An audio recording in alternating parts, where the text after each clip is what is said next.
O grande conflito. O grande conflito deve alcançar ampla circulação. Ele contém a história do passado, do presente e do futuro. Estou mais ansiosa de ver ampla circulação deste que de qualquer outro livro que eu tenha escrito.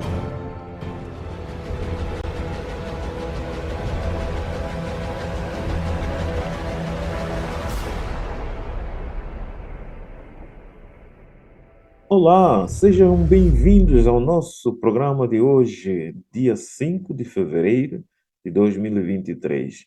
Eu espero que todos tenham passado um bom sábado, independentemente de ser adventista ou não. Como eu disse ontem e tenho dito, o sábado é um dia especial para toda a humanidade, porque foi Deus quem otorgou este dia para o bem-estar do ser humano. Eu espero que você tenha desfrutado das bênçãos que o céu derrama cada sábado para a humanidade. Amigo querido, nós estamos estudando o tema do capítulo 5 do livro Grande Conflito e hoje vamos continuar a estudar um trecho mais deste capítulo e vamos continuar a entender como a palavra do Senhor trouxe luz em Inglaterra. Eu sou Nicodemos Neves, formado em teologia e vivo em Inglaterra, Reino Unido, e da minha casa para a tua casa, todos os dias quero chegar ao teu coração com a palavra do Senhor. Eu espero que você tenha o prazer de também auxiliar-nos em partilhar com os teus amigos os temas que aqui estudamos, fazendo o teu like e, acima de tudo, inscrever no nosso canal se não é inscrito. Vamos orar para que possamos meditar na palavra do Senhor. Amado Deus, eterno Pai, santificado seja o teu nome. Obrigado, Senhor, pelo teu cuidado, obrigado pelo sábado e obrigado pela graça maravilhosa que tu nos concedes de começarmos uma nova semana. Aqui estamos para meditar na tua palavra. Fique conosco e nos abençoe através do teu Santo Espírito. Em nome de Jesus te agradecemos. Amém. Então, meu prezado amigo, ontem nós estudamos sobre o tema que nos apresenta o capítulo 5, A Luz Irrompe na Inglaterra. E neste capítulo estudamos o subtema As Sagradas Escrituras, ou Guiados às Sagradas Escrituras. E começamos a falar de Wycliffe, João Wycliffe. E hoje vamos estudar o subtema Perspicaz, Descobridor de Erros. João Wycliffe era perspicaz, descobridor de erros e atacou destemidamente muitos dos abusos sancionados por Roma ou pela Igreja Católica Romana. Enquanto capelão do rei, ele trabalhava como capelão do rei, assumiu ousada atitude contra o pagamento de tributo que o Papa reivindicava do monarca inglês. A palavra do Senhor nunca recomenda que a igreja eh, exija tributo do Estado. Quando Cristo foi questionado sobre a questão de tributo, Cristo foi bem claro a dizer: dá a César o que é de César e a Deus o que é de Deus. Mas a Igreja Católica Romana reivindicava o direito ao tributo. E, como sabemos, até o dia de hoje, continua recebendo tributo dos governos. A pretensão de autoridade papal sobre os governantes seculares era contrária tanto à razão como à revelação das Sagradas Escrituras. As exigências do Papa tinham suscitado indignação, e os ensinos de Wycliffe influenciaram o espírito dos dirigentes do país. O rei e os nobres se uniram na recusa em pagar o tributo ao Papa. Então, entram em ação os frades. Os frades, né, mendicantes, andando a mendigar, enxameavam a Inglaterra, lançando uma nódoa à grandeza e à prosperidade da nação. A Inglaterra é uma nação que estava crescendo, que estava prosperando, mas os frades começaram a lançar uma nódoa para o povo. A vida de ociosidade e mendicidade, né?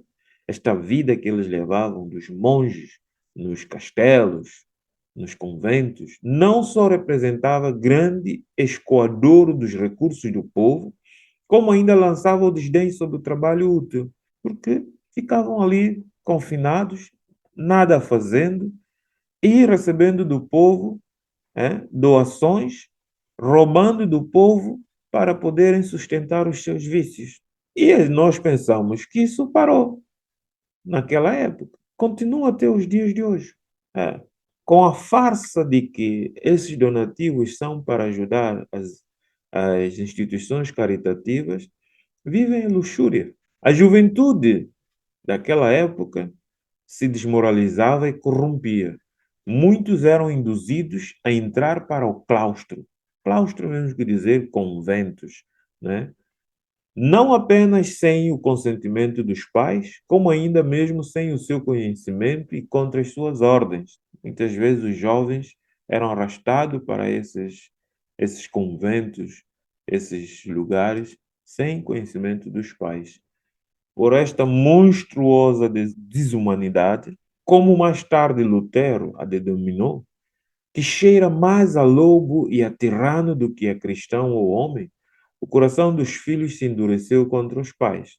Então, mais uma vez, o sistema violava os princípios dos mandamentos de Deus, que diz: honra o teu pai e a tua mãe para que se prolongue os teus dias na terra que o Senhor teu Deus te dá.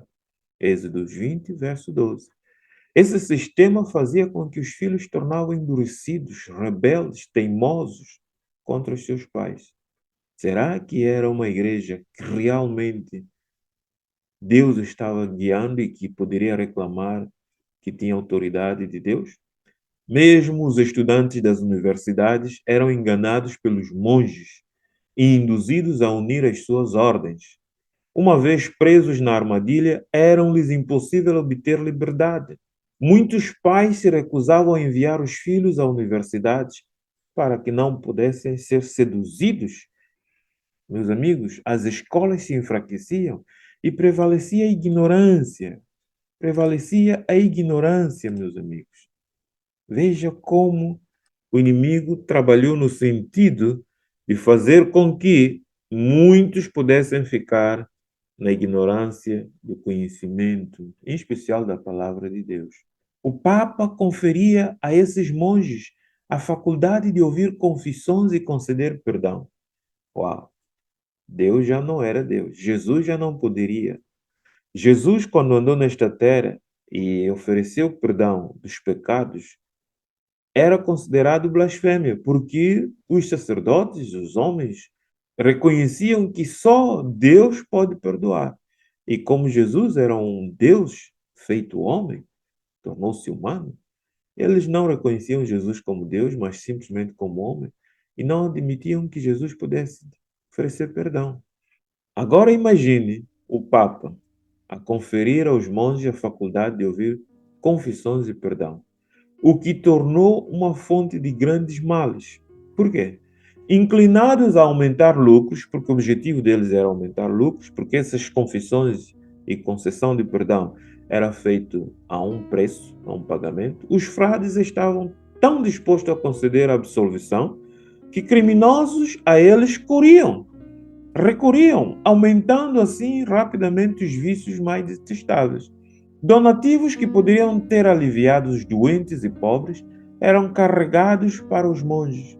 A riqueza dos frades aumentava constantemente e os seus suntuosos edifícios e lautas mesas tornavam mais notória a pobreza da nação. O povo vivia na pobreza, enquanto esses homens viviam regaladamente, roubando cada vez mais o povo.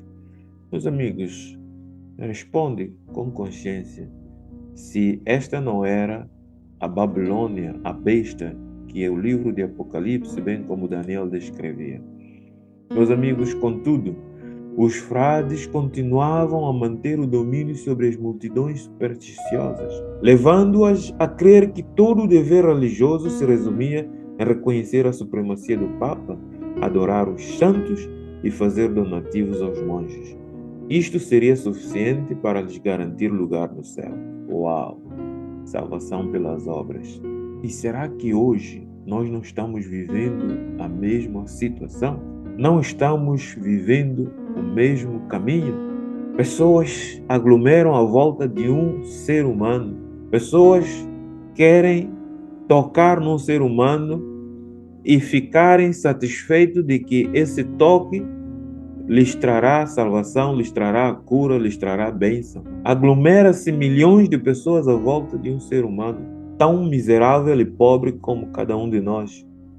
Meus amigos, meus irmãos, pensem.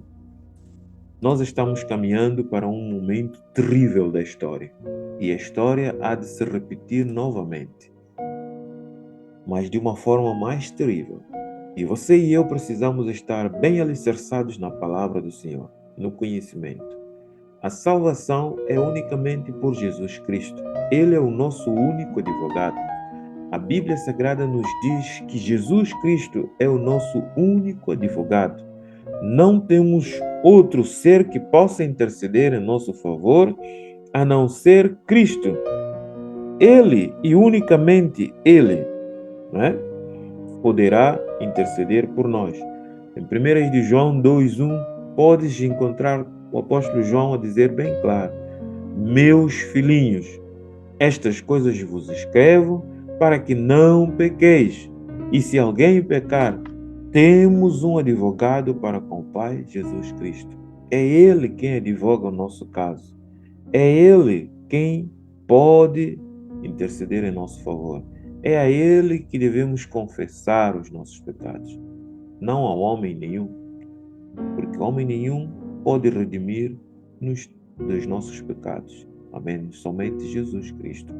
Que Deus possa te abençoar esta manhã de domingo, este dia de domingo, e que através deste estudo, deste pequeno trecho do tema do capítulo 5, possas despertar para buscar o único e eterno Salvador, Jesus Cristo, na sua vida. Vamos orar? Amado Deus, eterno Pai, santificado seja o teu nome. Obrigado por esta graça maravilhosa. Obrigado pelo teu amor. Obrigado pela tua bondade. Obrigado, Senhor, porque por meio da tua palavra nós podemos encontrar a verdade de que unicamente Jesus é o único que pode nos perdoar e limpar-nos dos nossos pecados. Livra-nos destes males que o mundo tem vivido e arrastado até os dias de hoje. Ó Pai Santo, dá-nos um dia guiado pelo Teu Espírito. Abençoa cada pessoa que assiste essas meditações, essas reflexões, e que possamos animosamente repartir este pão para com os outros. Fique conosco e guarda-nos, em nome de Jesus, suplicamos. Amém. Um grande abraço para ti. Amanhã teremos a continuação do nosso tema que vai nos falar. Wycliffe começou a escrever e a publicar. Vamos continuar a ver como este reformador começou a fazer o trabalho de trazer à superfície a verdade bíblica. E até lá, Deus te abençoe, desfrute deste dia com a sua família, com os seus amigos ou no trabalho, seja onde quer que estiveres planeado, que o Senhor te guarde.